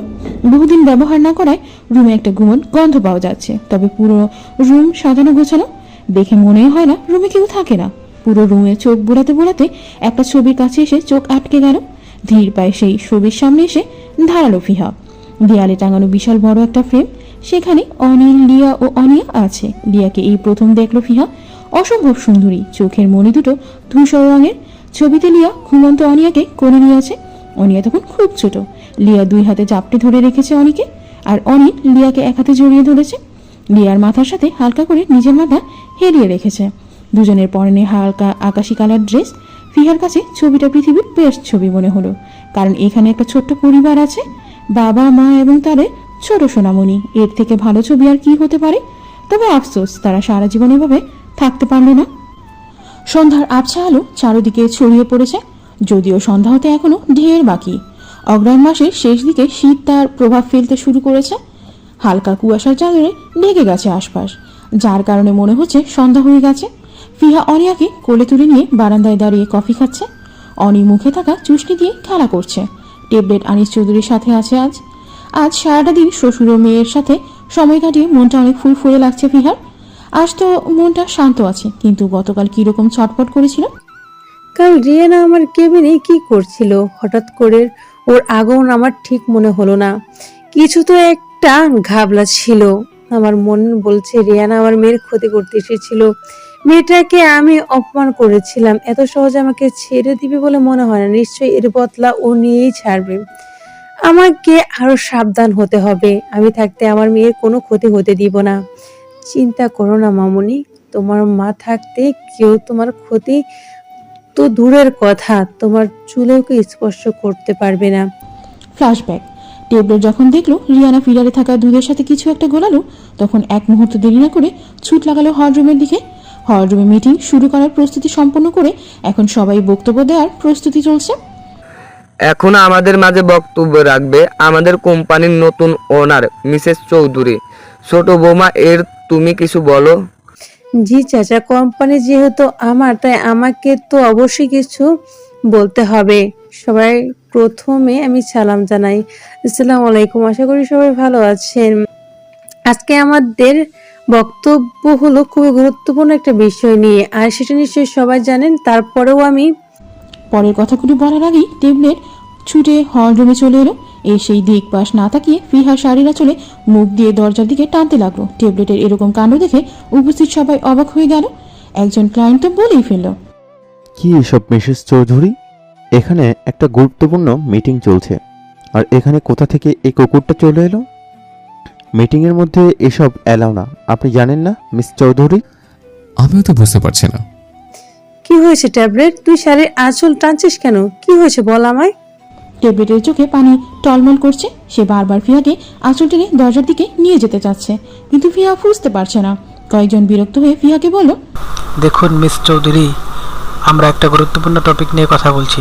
এখন আপনার কুকুর যদি আমাদের ডিস্টার্ব করে, তাহলে আমাদের কোটি কোটি টাকার টেন্ডার লস হওয়ার সম্ভাবনা আছে। আপনি দয়া করে এটাকে বাইরে রেখে আসুন। এ কি রকম ওনার ভাই? উনি এখানে কুকুর নিয়ে তামাশা শুরু করে দিয়েছে। এদিকে যে আমাদের মিটিংয়ে দেরি হয়ে যাচ্ছে সে খেয়াল নেই। আনিস সাহেব কার হাতে নিজের অফিস তুলে দিল, যার কিনা সময়ের ব্যাপারে সামান্য কোনো কমন সেন্স নেই। আনিস চৌধুরী বা কেমন মানুষ, এমন একটা মেয়ের হাতে পুরো কোম্পানির দায়িত্ব তুলে দিয়েছেন? এত বোকা মানুষ হয় নাকি? এখন তো আনিস চৌধুরীর উপর আমার রাগ হচ্ছে। নানাজন ফিহাকে নানা কটু কথা শোনাতে লাগলো। অন্যদিকে ট্যাবলেট এসব তোয়াক্কা না করে ফিহার দিকে ছলছল চোখে তাকিয়ে আছে। ট্যাবলেটের চোখে হাজার আকুলতা। আকশির মাথা ইতিমধ্যে গরম হয়ে গেছে। ফিহা ও নিজের বাবার নামে এসব বাজে কথা সে মেনে নিতে পারছে না। ফিহার চোখ মুখ শক্ত হয়ে গেছে। আকশি যখনই রেগে কিছু বলতে যাবে, তখনই ফিহা সওকালের উদ্দেশ্যে চেঁচিয়ে উঠল। ফিহার ধমকে সবাই টাসকি খেয়ে গেল। এনাফ ইজ এনাফ, অনেক বাজে কথা শুনেছি আমি। আপনার যদি এতই সমস্যা হয় তাহলে আপনি চলে যেতে পারেন। আমাদের কোম্পানিতে আপনাদের মতো ক্লায়েন্ট না থাকলেও চলবে। খবরদার, আমার শ্বশুরকে নিয়ে যদি আরেকটা বাজে কথা বলেন তাহলে আমি কাউকে ছেড়ে কথা বলবো না। আর ট্যাবলেট ও আমার ব্যাপারে খারাপ মন্তব্য আমি একসেপ্ট করব না। আর ট্যাবলেট খুবই ভদ্র কুকুর, অন্য 10টা রাস্তার কুকুরের মতো নয়। অনিয়ার কিছু হয়নি তো? অনিয়ার কথা মনে হতেই দরজার দিকে দৌড় দিল ফিহা। পেছনে পেছনে ট্যাবলেট, আকশি, আদিয়াত, আব্দুল আজিজ সাহেব। ফিহার বুকের ভেতর দুমড়ে মুচড়ে যাচ্ছে। সামান্য জায়গাটুকু দৌড়ে মনে হচ্ছে অনন্ত কালের রাস্তা শেষ হচ্ছে না। বুকের ভেতর ঢিপ ঢিপ শব্দ হচ্ছে। এই ভয়টাই সে পাচ্ছিল। অন্যদিকে রিয়ানা ঘুমের ঘুরে অনেকে ফিরার মুখে দেওয়ার চেষ্টা করছে, কিন্তু অনির প্যাট ভরা থাকায় ফিরারের চুষনি মুখেই দিচ্ছে না। ঘুমের ঘুরে বারবার হাত দিয়ে ধাক্কা মেরে ফিরার সরিয়ে ফেলছে। এই মেয়েটা ফিডার মুখে নিচ্ছে না কেন? কেউ এসে পড়লে সমস্যা হয়ে যাবে। অথচ এই বিচ্ছু মেয়েটা চুষনি মুখে নিচ্ছে না। একটু মুখে দে না রে বেবি। এখন আমার ইচ্ছে করছে গলা টিপে ধরতে। ফাজিল মেয়ে কোথাকার। এসব বাচ্চা কাচ্চা আমার এই জন্যই পছন্দ না, যত সব উটকো ঝামেলা। বারবার চেষ্টা করেছে রিয়ানা, কিন্তু অনি ফিরারের চুষ্টিতে নখও লাগায়নি। সাধারণত বাচ্চাদের প্যাট ভরা থাকলে ঘুমের মধ্যেও মুখে কিছু দেয় না। জোর করে খাইয়ে দিতে গেলেও হাত ঝাড়া মেরে সেটা সরিয়ে দেয়। এখন অনিও ঠিক সেম কাজটা করেছে। সবচেয়ে বড় কথা, আল্লাহ মায়ের দোয়া কবুল করে নিয়েছে। ফিহা তখন মনে মনে আল্লাহর কাছে দোয়া করেছিল যাতে ওর মেয়ের কোনো ক্ষতি না হয়। আল্লাহ সেটা কবুল করে নিয়েছে। এখন হাজার চেষ্টা করে ওর ক্ষতি কেউ করতে পারবে না। যেখানে অনির রক্ষক স্বয়ং আল্লাহ তাআলা, সেখানে সামান্য মানুষ ওর কি ক্ষতি করবে? রিয়ানা মুখ চেপে যেই অনির মুখে চুষনি দিতে যাবে, তখনই ফট করে দরজাটা খুলে যায়। রিয়ানার চোখ দুটো ভয়ে গোল গোল হয়ে গেছে। কে তুমি? এখানে কি করছো? আমার মেয়ের দোলনার সামনে কি করো তুমি? এদিকে ঘোরো তো। এই মেয়ে, তোমার সমস্যা কি? এদিকে ঘুরছো না কেন? আমি কিছু জিজ্ঞেস করেছি তোমাকে, আমার কথার উত্তর দিচ্ছ না কেন? রিয়ানা উল্টো দিকে ঘুরে থাকার কারণে কেউ ওর মুখ দেখতে পারছে না। টেবলেট দৌড়ে রিয়ানার সামনে গিয়ে ঘেউ ঘেউ করতে লাগলো।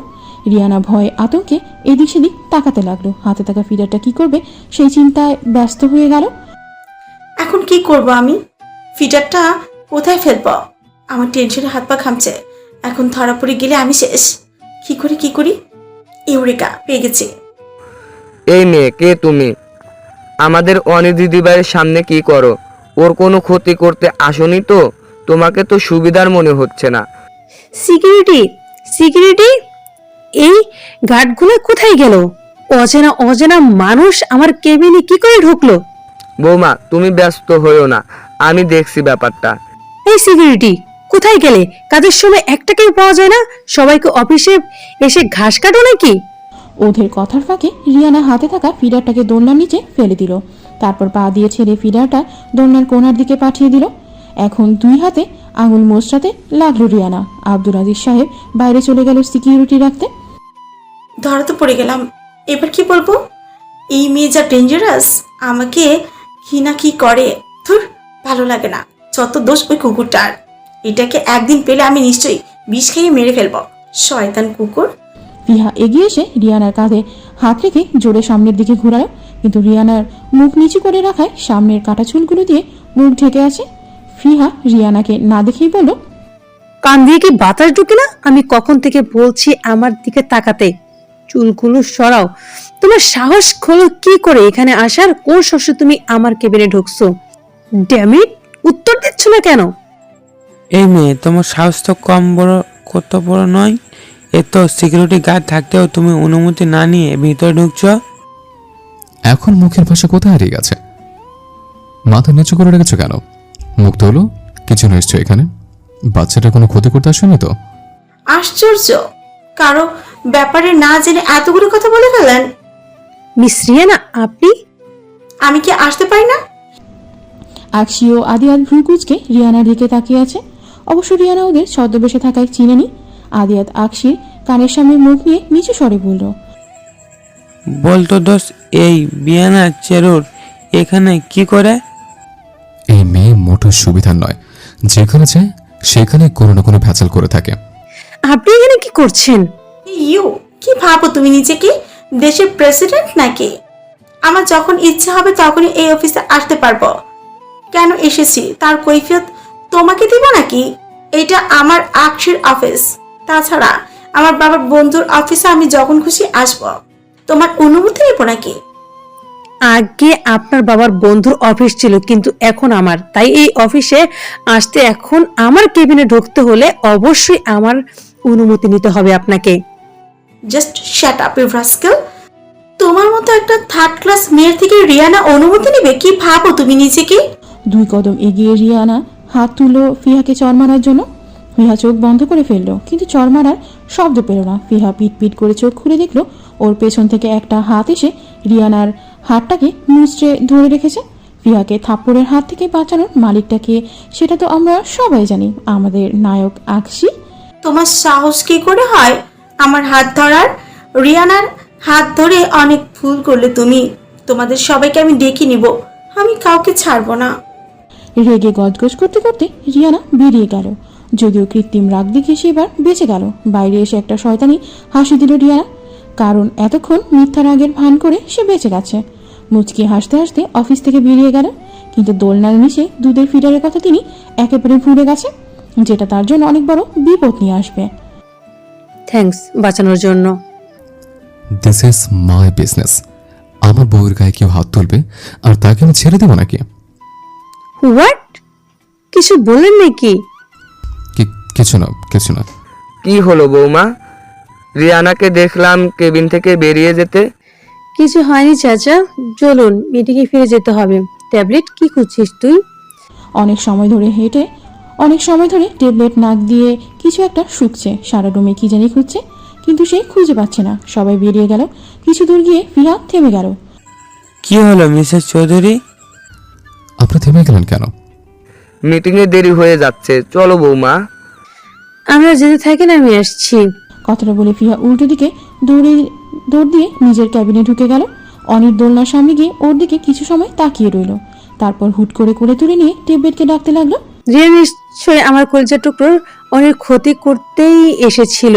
তবে আজ যদি ট্যাবলেট না থাকতো তাহলে দুর্ঘটনা ঘটে যেতে পারতো।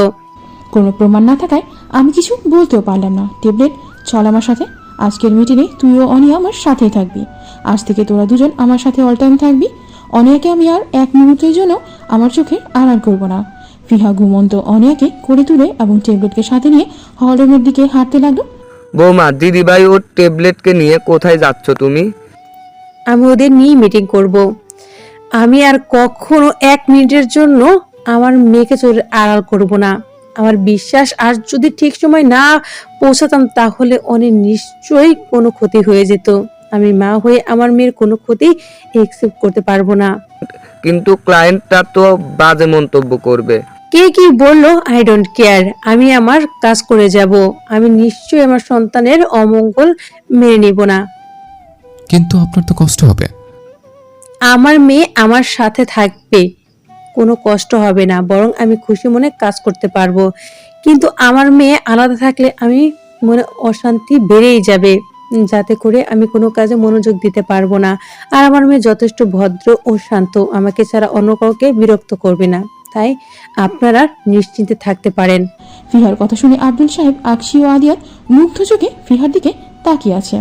সত্যি পৃথিবীতে মায়ের থেকে বড় কেউ নেই। পুরো মিটিং অনেকেই কোলে নিয়ে এবং ট্যাবলেটকে পাশে নিয়ে কমপ্লিট করেছে ফিহা। Flashback and. সন্ধ্যা ঘনিয়ে এসেছে। দূর মসজিদে মাগরিবের আজান হচ্ছে। গতকালের কথা ভাবতে ভাবতে এত দেরি হয়ে গেছে সেটা ফিহা বুঝতে পারেনি। হুশ ফিরে আসতেই জলদি করে ফিহা রুমে ঢুকে গেল। বারান্দার দরজা আটকে রুমের লাইট জ্বালালো। টেবলেটকে ডেকে অনির পাশে বসে খেলতে বলল ফিহা। অনি ও টেবলেট একটা ছোট বল নিয়ে খেলতে লাগলো। ফিহা ওদের দিকে তাকিয়ে মুচকি হেসে নামাজ পড়ার জন্য অজু করতে ওয়াশরুমে ঢুকে পড়ল। পরের দিন আকশি ও আদিয়াত একটা দরকারি কাজে অফিসে এসেছে, কিন্তু অফিসের একজন কর্মচারী থেকে জানলো আজও ফিহা অফিসে আসবে না। আদিয়াত চলে যেতে নিলে আকশি ওকে টেনে ভিতরের দিকে নিয়ে গেল।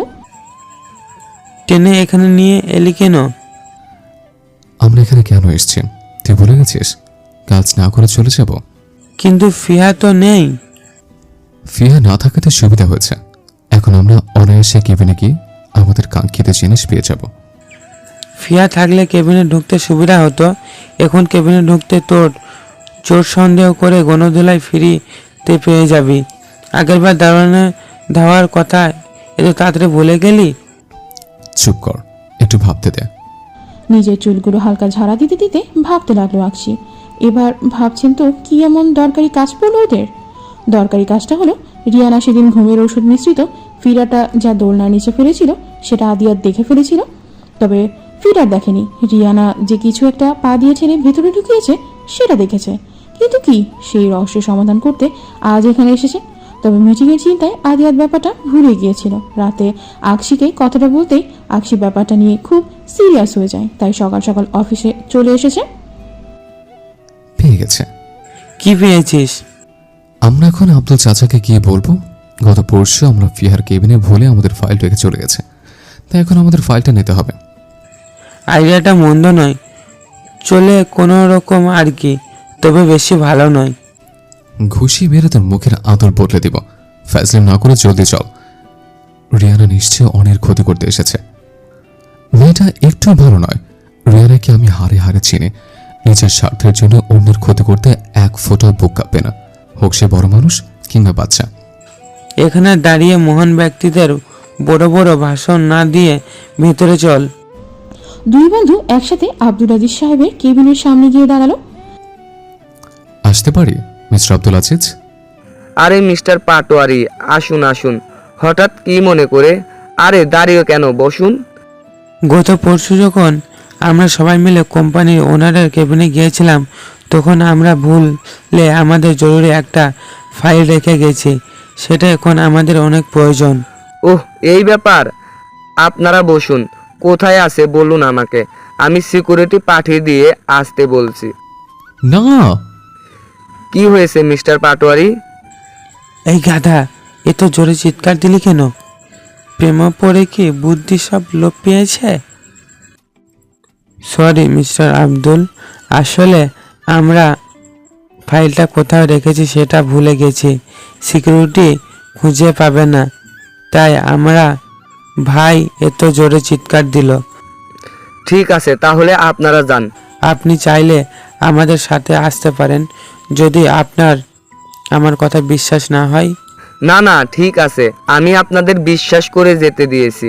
এবার আপনারা আমার বিশ্বাসের মর্যাদা রাখলেই হবে। কোম্পানির ওনার আসেনি কেন? ছোট বৌমার শরীরটা ভালো নয়। কি হচ্ছে ফিহার? কি বললেন আপনি?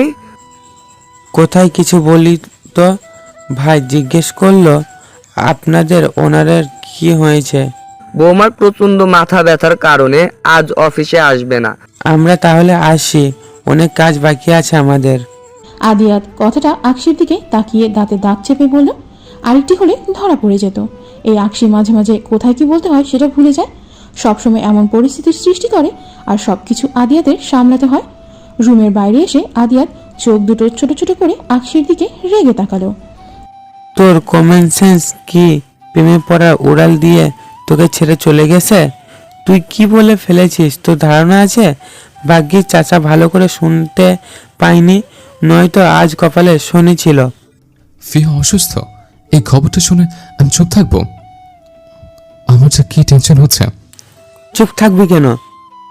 একটা ঢোল আন, পুরো অফিসে ঢোল পিটিয়ে খবরটা সবাইকে জানিয়ে দিই।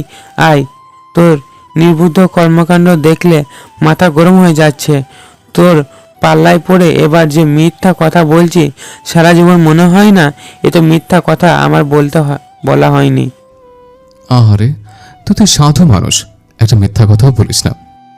তোর জন্য বলতে হয় এখন। মুখ ফসকে উল্টোপাল্টা কথা বলিস, আর সেগুলো আমাকে হ্যান্ডেল করতে হয়। হয়েছে, আমাকে সাহায্য করো তো হাতেমতে হয়ে গেছিস। এবার দুজন এখানে লড়তে থাকলে আমাদের কাজ আজকের হচ্ছে না। জলদি চল। দুজন রুমে এসে দরজা আটকে দিল। হন্নি হয়ে এদিক সেদিক ফিরারটা খুঁজতে লাগলো, যদিও ওরা জানে না সেটা ফিরার ছিল। আকশি, তোর কি হয়েছে রে? আমার মনে হচ্ছে তোর মাথা গেছে। আমি যা আজই পাবনার হেমায়তপুরে তোর জন্য একটা সিট বুকিং করতে হবে। তুই আজকে আমার পেছনে কেন পড়েছিস? আমি তোর কোন বারা ভাতে ছাই দিয়েছি? না, তোকে মাথায় তুলে নাচবো। আমি তোকে বলছি, রিয়ানাকে আমি দেখছি দলনের নিচে কিছু ফেলতে। আমরা দুজন মিলে দালানের নিচে খুঁজবো। সেটা না করে তুই টেবিলের ডয়ারে কি খুঁজছিস? আমি শুধু এই জন্য আসিনি, আমার একটা দরকারি কাগজ লাগবে, সেটা খুঁজতে এসেছে। টাকা পয়সা হাতে নেই, ব্যাংক থেকে টাকা তুলতে কাগজটা লাগবে। না জেনে কমপ্লিমেন্ট করা তোর অভ্যাসে পরিণত হয়েছে। হয়েছে, তোর পাতানোর জমাই বউ কখন কি করিস সেটা আমার মাথায় ঢোকে না। যেমন তুই তেমনি তোর ওই বউ ফিহা। তো ফিহা তোর থেকে বেশি কমন সেন্স নিয়ে চলে। তুই তো শালা দিনকে দিন বুদ্ধ হারামজাদা হচ্ছিস। একবার অফিস থেকে বের হতে দে, তারপর দেখ তোর কি অবস্থা করি। তোর মুখের আশেপাশে লাল লাল দাগ দেখতে পাবি। চুপচাপ কাজ কর, নয়তো আমার চেয়ে বেশি খারাপ কেউ হবে না। সারাক্ষণ শুধুই বকবক করিস। আকশি ও আদিয়াত দুজন কাজে লেগে পড়লো। আগেই বলেছি, ফিহার কেবিনের দিকে সাধারণত মানুষ বেশি একটা আসে না। আদিয়াত উবু হয়ে দুলনার নিচে খুঁজতে লাগলো। একসময় কোনার দিকে একটা ফিডার দেখতে পেল। ফিডারটা হাত দিয়ে এনে জোরে চেঁচিয়ে আকশিকে ডাকল। আকশি! এত জোরে চিৎকার করছিস কেন হারামজাদা? গণপিটুনি খাওয়ানো হচ্ছে? হারামি, রুম সাউন্ড প্রুফ করা। এখন যদি আমরা কেবিনের ভেতর বক্সে জোরে গান ছেড়ে উড়াধুরা ডান্স করি তাও কেউ জানতে পারবে না। আর জ্ঞান বিতরণ করতে হবে না মহাশয়। কেন রাখিয়েছেন তা বলে আমাকে উদ্ধার করুন। এদিকে আই। কেন? আসতে বলছি আসবি, এত প্রশ্ন করিস কেন? দেখে যা জলদি করে। আকশি একরাশ বিরক্ত নিয়ে আদিয়াতের সামনে এসে দাঁড়ালো। আদিয়াত হাতে থাকা ফিডারটা দেখিয়ে বলল, আমি সঠিক দেখেছিলাম। এই যে দেখ, এও ফিডারটাই রিয়ানা দলনের নিচে ফেলে দিয়েছিল। রিয়ানা কি তাহলে অনিয়ার সর্বনাশ করতে এসেছিল? যদি এমনটা হয় তাহলে রিয়ানাকে আমি খুন করে ফেলব। ওর এত বড় সাহস আমার ভাতিজের ক্ষতি করতে এসেছে। অনেক বড় ভুল করেছে রিয়ানা, এর শাস্তি ওকে অবশ্যই পেতে হবে। দুধের ক্যালোরিটা কিছুটা বিপন্ন হয়ে গেছে। আমি শিওর রিয়ানা এটার সাথে কিছু মিশিয়েছে। এই মেয়েটাও ভালো নয়, অনেক স্বার্থপর। এক কাজ কর আদি, তুই এই ফিডারটা দুধসহ ফরেন্সিক ল্যাবে পাঠিয়ে দে। এখন তারাই বলতে পারবে ফিডারের দুধের মধ্যে কি মেশানো আছে। আচ্ছা, তুই কি তোর কাগজটা খুঁজে পেয়েছিস? আমাদের এখন বেরোতে হবে। আমি পেয়ে গেছি। চল তাড়াতাড়ি ফিডারটা পকেটে ঢুকিয়ে ফেল, কেউ যাতে না দেখে। আমি বাসায় ফিরে যাব আর তুই ফরেন্সিক ল্যাবে চলে যাবে। দুজন খুব সাবধানে কেবিন থেকে বের হয়ে গেল। ফিহার কেবিনে কোনো সিসিটিভি ফুটেজ নেই, যার কারণে ওরা বেঁচে গেল। নয়তো ঘটনার মোড় উল্টো দিকে ঘুরে যেত। ফিহা নিজের ক্যাবিনে সিসিটিভি ফুটেজ পছন্দ করে না। অন্যদিকে ফিহার মাথাটা আজ অসহ্যকর ব্যথা করছে, যার কারণে অফিসে যায়নি। হঠাৎ করে কেন ব্যথা শুরু হলো তা বুঝতে পারছে না। এদিকে উনিও অনেক জ্বালাতন করছে। কোনো সার্ভেন্টের কোলে যাচ্ছে না, ট্যাবলেটের সাথে থাকছেও না, খেলছেও না। দোলনায় রাখলেও চিৎকার করে কাঁদছে। ফিহা কোলে তুলে নিয়ে শান্ত হয়ে যায়, কিন্তু ফিহা অসহ্যকর মাথা ব্যথা সত্ত্বেও উনিকে কোলে নিয়ে রাখছে। সাফানকে কল করে আজ চলে আসতে বলেছে ফিহা। সাফান থাকলে হয়তো একটু রেস্ট নিতে পারবে। সাফান বাচ্চা অনেক পছন্দ করে। সাফান ছাড়া তো আপন বলতে ওর কেউ নেই। মাথা ব্যথার তো কমার নামই নিচ্ছে না, ওষুধ খেলেও কাজ হলো না। আচ্ছা, একটু মাথায় কি তেল দেব যদি মাথাটা শান্তি লাগে? অনিয়াকে কোলে নিয়ে বেড থেকে নামলো। মাথার চুল এলোমেলো, কপালের সামনের বেবি চুলগুলো এসে চোখ ঢেকে ফেলেছে। মুখে চোখে একরাশ বিষণ্ণতা। তেলের বোতল হাতে নিয়ে বেশ কিছুটা তেল নিয়ে মাথায় দিল। দ্বিতীয়বার দেওয়ার সময় অনি মোচড় দিয়ে হাত ঝাড়া দিয়ে মেরে তেলের বোতলটা ফেলে দিল। বোতল থেকে অনেকখানি তেল মেঝেতে পড়ে গেল। ফিহা বোতল তুলতেও পরে থাকা তেল খেয়াল করলো না। সাধারণত টাইলসের মেঝেতে তরল জাতীয় কিছু পড়লে দেখা যায় না। তেলের বোতলটা পাশে রেখে সাফানকে কল করলো। হ্যালো সাফান, কোথায় তুই? এত দেরি লাগে তোর আসতে? আমি তোদের সদর দরজা দিয়ে মাত্র ঢুকেছি, আর 2 মিনিট অপেক্ষা কর, আমি চলে এসেছি। আচ্ছা, জলদি আয়। একটা আর্তচিৎকারে সারা চৌধুরী বাড়ি স্তব্ধ হয়ে গেল। সাথে অনির কান্নার আওয়াজ পাওয়া যাচ্ছে। হ্যালো ফিহু, ফিহু কি হলো তোর? কথা বলছিস না কেন? ফিহু, ফিহু কি হয়েছে? ফিহা কথা বলবে কি করে? অসাবধানতাবশত তেলের মধ্যে পা স্লিপ কেটে ফিহা পড়ে গিয়েছে। অনিয়া মায়ের চিৎকারে ভয় পেয়ে কান্না করছে। প্রচণ্ড ব্যথা পেয়ে ফিহা অজ্ঞান হয়ে যায়। তবে অনি কিছু হয়নি, কারণ অনিয়াকে ফিহা নিজের বুকের সাথে মিশিয়ে রেখেছিল। এখনও অনিয়া ফিহার বুকের উপর শুয়ে আছে। জ্ঞান হারানোর আগেও ফিহা শক্ত করে অনিয়াকে নিজের সাথে ধরে রেখেছে, যাতে অনি কিছু না হয়। ঝাপসা চোখে ফিহা দেখতে পেল সাফান পাগলের মতো দৌড়ে ওর দিকে এগিয়ে আসছে। হাসপাতাল ভর্তি ফিহা।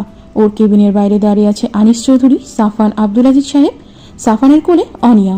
অনি চিৎকার করে কেঁদে পুরো হাসপাতাল তুলে ফেলেছে।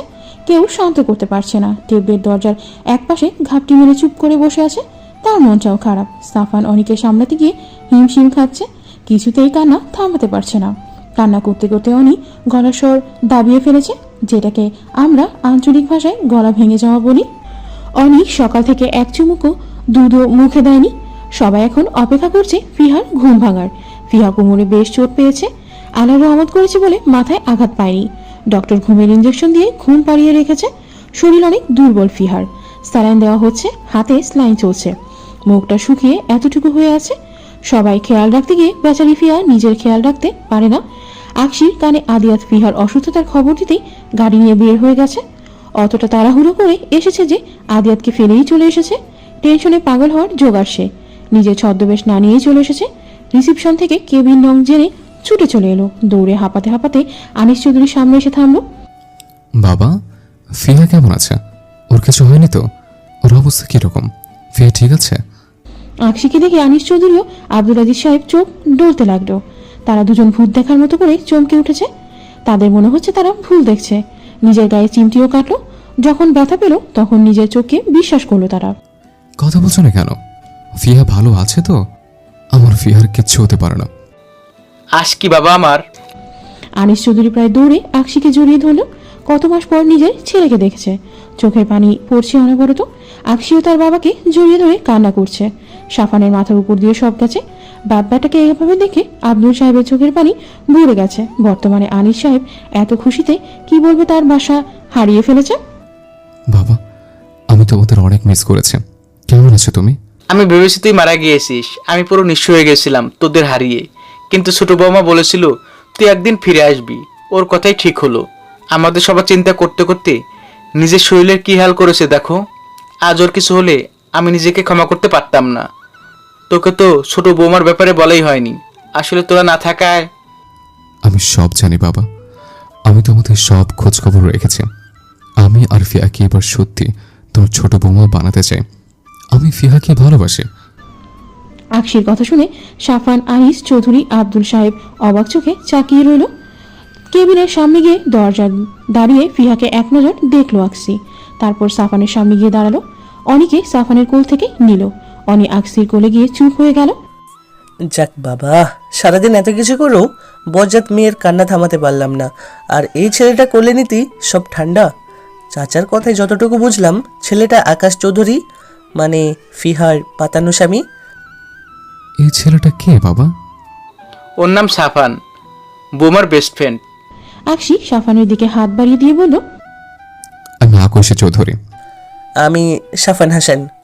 দুজন একসাথে হাত মিলালো। ট্যাবলেটের মনটা এতই খারাপ ছিল যে ওর আশেপাশে কি হচ্ছে সেদিকে ওর খেয়াল ছিল না। হঠাৎ নাকে একটা পরিচিত গ্রান পেতেই এদিক সেদিক তাকিয়ে আকশিকে দেখতে পেল। খুশি মনে এক ছুটে ট্যাবলেট আকশির কাছে চলে এলো। আকশি এক হাঁটু মুড়ে ট্যাবলেটের মাথায় হাত বুলিয়ে দিল। ট্যাবলেট খুশি হয়ে লেজ নাড়িয়ে দুইবার ঘেউ ঘেউ করে আনন্দ ধ্বনি করলো। কেমন আছিস তুই? তুই থাকতে ফিহা ব্যথা বলে কি করে? আমি না থাকে ফাঁকিবাজি শিখে গেছিস? এটা তো ভালো কথা নয়। আমার যে কি খুশি লাগছে তা তোমাকে বোঝাতে পারবো না আকশি বাবা। চৌধুরী বাড়ির এক পুত্র এখনো বেঁচে আছে। এটা যে আমাদের জন্য কত বড় খুশির সংবাদ। আমি আজই পুরো কোম্পানিকে খবরটা জানাবো। এখন না চাচা, আর কিছুদিন যাক। আজকি তুই নিখোঁজ হওয়ার পর অনিল নীলা অ্যাক্সিডেন্টে মারা গেছে। আমিও অনি দিদি ভাই ভাগ্য জোরে বেঁচে যাই। তারপর ফিয়াকে সবকিছু দেখার জন্য নিয়ে আসি। আমি জানি বাবা, আমি তখন অনেক অসুস্থ ছিলাম, যার কারণে আমি ভাইয়া ভাবিকে শেষ দেখাও দেখতে পারিনি। তোর কি হয়েছিল? এয়ারপোর্ট থেকে নিখোঁজ কি করে হলি তুই? আমাকে কিডন্যাপ করা হয়েছিল। আমার মনে হচ্ছে আমাদের বড় কোনো শত্রু আছে যে তোর কিডন্যাপ ও আমাদের গাড়ি অ্যাক্সিডেন্ট করিয়েছিল। আমি এক মেয়ে এমনটাই ভেবেছিলাম বাবা, যার কারণে এতদিন লুকিয়েছিলাম। তবে 1 মাস পুরো দমে খোঁজখবর নিয়ে জানতে পারলাম তোমাদের গাড়ি কেউ অ্যাক্সিডেন্ট করায়নি। তাহলে? গাড়ির আগের থেকে সমস্যা ছিল, হঠাৎ করে ব্রেক ফেল হয়ে যাওয়ায় অ্যাক্সিডেন্ট হয়ে গেছে। তোকে কিডন্যাপ কে করলো? আমাকে ভুলে কিডন্যাপ করা হয়েছিল। অন্য একটা ছেলের বদলে আমি কিডন্যাপড হয়েছে। ওই ছেলে ও আমার দুজনের পরনে কালো শার্ট প্যান্ট ছিল। কিডন্যাপার ওই ছেলে ভেবে আমাকে তুলে নিয়ে রাম ধোলাই দিয়েছে। আদিয়াত যদি আমাকে সঠিক সময় খুঁজে না পেত, তাহলে আজ আমি বোধহয় তোমাদের সামনে দাঁড়িয়ে থাকতে পারতাম না। আকশির কথা শুনে আনিস চৌধুরী মুখে হাসি ফুটে উঠল। তার ধারণা ছিল তাদের বিজনেসের কোনো শত্রু এমন করেছে, যদিও তার জানা মতে তাদের কোনো শত্রু নেই। আনিস চৌধুরী চোখের পানি মুছে বললেন, আমি যদি ছোট বৌমাকে খুঁজে না পেতাম তাহলে তুই আজকে আমাকে ও অনি দিদিভাইকে জ্যান্ত পেতি না। এখন তুই এসে পড়েছিস। মেয়েটাকে এবার এসবের বেড়াজাল থেকে বের করে দিব, আর সারা জীবনের জন্য ফিয়াকে তোর বউ করে আমাদের সাথে রেখে দিব। তাহলে অনি দিদিভাই তার মাকে হারাবে না, আমিও আমার মেয়েকে হারাবো না। কাউকে হারাবো না। আকশির কথা শুনে সবাই একসাথে হেসে উঠল। সাফান ভীষণ খুশি হলো, যাক ফিহার তাহলে একটা সুন্দর পরিবার হবে। তখনই আদিয়ার দৌড়ে ওদের সামনে এসে হাঁপাতে লাগলো। আকশিকে টেনে আড়ালে নিয়ে বলল, হারামি, তোকে আমি খবর দিলাম আর তুই কি না আমাকে ফেলে চলে এলি? এই তোর বন্ধুত্বের পরিচয়? আমি তোর জন্য এত কিছু করলাম আর তুই কি না আমাকে নিয়ে আসার প্রয়োজন মনে করলি না? তোর সাথে কোনো কথাই নেই, যা ভাগ শালা। যেদিন থেকে তুই ফিহার প্রেমে পড়েছিস সেদিন থেকে আমার কথা ভুলেতে বসে আছিস। তোর ভাব দেখে মনে হচ্ছে পৃথিবীতে তুই একেই প্রেমে পড়েছিস। ফিহা যদি তোকে মানা করে দেয় তাহলে আমার থেকে বেশি কেউ খুশি হবে না। সরি দোস্ত, আমার তখন মাথা কাজ করছিল না, তাই তোকে না নিয়ে তাড়াহুড়ো করে চলে এসছে। বুঝি সবই বুঝি। ছেলেবেলায় খাইছি সুজি, একটু হলেও কিছুটা বুঝি। তাই তো যে ফিহার প্রেমে হাড়বুড়বু খাচ্ছি সেটাও কি আঙ্কেল জানে? আস্তে করে আকশির কানের কাছে গিয়ে শেষের কথাটা বলল আদিয়াত। আমি বাবাকে বলে দিয়েছে যে আমি ফিহাকে ভালোবাসি, আর বাবাও বলেছে ফিহা সুস্থ হলে আমাদের বিয়ে দিবে। তুই তো দেখছি আমার সাথে থেকে থেকে অনেক বুদ্ধিমান হয়ে গেছিস। যাক, আমি তাহলে গাধা পিটিয়ে মানুষ করতে পেরেছি। আমি ভালো কিছু করলে তোর ক্রেডিট, আর খারাপ করলে আমার। এত চালাকি আমার সাথে চলবে না, বরং তুই আমার সাথে থেকে এত চালাক হয়ে গেছিস। খেয়ে দেয়ে কাজ নেই, তোর মতো হাদারাম আমাকে ধূর্ত বানাবে? তুই কি হসপিটালের মধ্যে ঝগড়া মরে আছিস? তোকে আল্লাহ ভুলে কি ছেলে বানিয়ে ফেলেছে নাকি? ঝগড়া করা তো মেয়েদের অভ্যাস। চুপ কর, কখন থেকে বকবক করে যাচ্ছি। এটা একটা হসপিটাল, ভুলে গেছিস? একটা নার্স এসে ওদের সামনে দাঁড়ালো। সাফান দূরে দাঁড়িয়ে ওদের দুজনের খুনসুটিগুলো দেখছিল। এতিমখানায় থাকতে সাফান আর ফিহাও এমন করতো। মিসেস পিহার বাড়ির লোক কি আপনারা? জি, আমরা। কিছু লাগবে? এই ওষুধগুলো পেশেন্টের জন্য লাগবে, দয়া করে নিয়ে আসুন। প্রেসক্রিপশনটা দিন। এই নিন। নার্স চলে যেতে আকশি সাফানের কোলে অনিয়াকে দিল। আদিয়াতকে ডেকে সাফানের সাথে পরিচয় করিয়ে দিল। আদি, ওর নাম সাফান, ফিহার বেস্ট ফ্রেন্ড। আর সাফান, ওর নাম আদিয়াত, আমার বেস্ট ফ্রেন্ড। আমি ওর বেস্ট ফ্রেন্ড নই, মিথ্যা কথা বলছে বকশি। না সরি আকশি, আমি ওনাকে চিনি না, আজকে প্রথম দেখলাম। তা সাফান কেমন আছো? আলহামদুলিল্লাহ ভালো, আপনি? আমিও ভালো আছি। সাফান, তুমি একটু অনেকে দেখে রাখো, আমি জলদি করে ওষুধ নিয়ে আসছে। আমিও যাব। কে ভাই আপনি? আপনাকে তো আমি চিনি না, যেমন প্রথম দেখলাম আপনাকে। হারামি, আমার কথা আমাকেই ফেরত দিচ্ছিস? সবার দিন কিন্তু এক সমান যায় না। যা ভাগ। আকশি ঔষধ আনতে ফার্মেসিতে রওনা দিল। আনিস চৌধুরী ও আব্দুল আজিজ সাহেব একসাথে বসেই কথা বলছে। সাফান অনিও ট্যাবলেটকে নিয়ে বাগানের দিকে চলে গেল। আদিয়াত আকশির পেছনে দৌড় দিচ্ছে। আকশি দাঁড়া, আমাকে নিয়ে যা। ফার্মেসিতে থাকা কিশোর বয়সের ছেলেটা একাকিত্ব দূর করতে মোবাইলে গান শুনছে। আদিয়াত ঔষধের প্রেসক্রিপশন এগিয়ে দিলে ছেলেটা ঔষধ খুঁজে খুঁজে বের করে দিতে লাগলো। কিন্তু আকশির সেই দিকে কোনো ধ্যান নেই। সে এক মনে গানটা উপভোগ করছে। শিল্পী বালামের এক মুঠো রোদ্দুর গানটি এখন যেন তার পরিস্থিতির সাথে হুবহু মিলে গেছে। একই মুঠো রোদ্দুর হাতে এক আকাশ নীল, আজ তোমার জন্য ব্যস্ত শহরে চলছে ভালোবাসার মিছিল, শুধু তোমার জন্য প্রেমের জোয়ারে ভাসলো দুকুল।